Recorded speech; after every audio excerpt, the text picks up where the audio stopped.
Zack hit the ground again, his practice sword flying away as his opponent disarmed him. He groaned and got up to his feet, looking at the other warden. Emra was a senior warden, a Ravzer who looked like a big were-tiger, and he was in charge of training other wardens in advanced combat. He usually taught younger wardens, or at least those who were less powerful. On paper, Zack and Emra were in the same power level class. Emra was higher in level, but his path wasn't even in the Foundation realm, and he had a greater mastery of skills. Their practice fights weren't all one-sided. Zack could hold his own, and his abilities were good enough to give the man problems, but Zack could see the difference in their fighting styles. Emra was a weapons master, and knew how to fight with almost every weapon. He was even better than Zack at swordplay.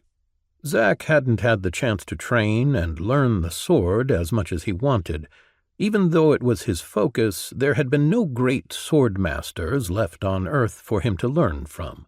Those who had survived the framework were pale shadows of the masters who had lived long ago in a time when knowing the sword was something more. He had tried to teach himself, as much as one could, and follow his skills in order to learn more, but he could see now that there was much for him to learn. "You still need to work on your ability rotation," Emra said as he retrieved Zack's practice sword and put it on the rack. "Knowing when to use your abilities is crucial for a classer." Zack nodded his head, having come to learn a lot more about the way classers fought. "Thank you for the extra lesson," Zack said. Emra waved his clawed hand.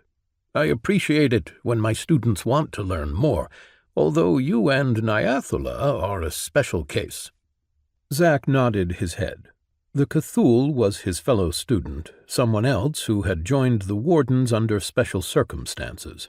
Zack had only met her a few days ago and hadn't had much chance to really get to know her and her circumstances, although he doubted that they were anything like his situation. "I still expect you for our regular lessons tomorrow morning," Emra said as he gathered his things. Zack assured the man that he would be there, and waved as his instructor left. Zack cleaned up and changed his clothes slowly, taking the time to think a bit about what he needed to do. He still had some essence saved up from the bounty that he and Gris had received for the miners, and he was thinking about leveling up. Most of what Emra instructed him in was the general stuff, but he did also recommend some tomes that he could check up in the Citadel's library. He had been meaning to visit and see if he could learn something more. Making a decision, after he was finished, he made his way to the library, intending to read and learn more before he leveled. He left the training grounds and headed toward one of the Citadel's towers, but as he was crossing the central courtyard, a voice called after him. "Zack!" someone yelled, and Zack turned around. Gris was waving at him and rushing to catch up.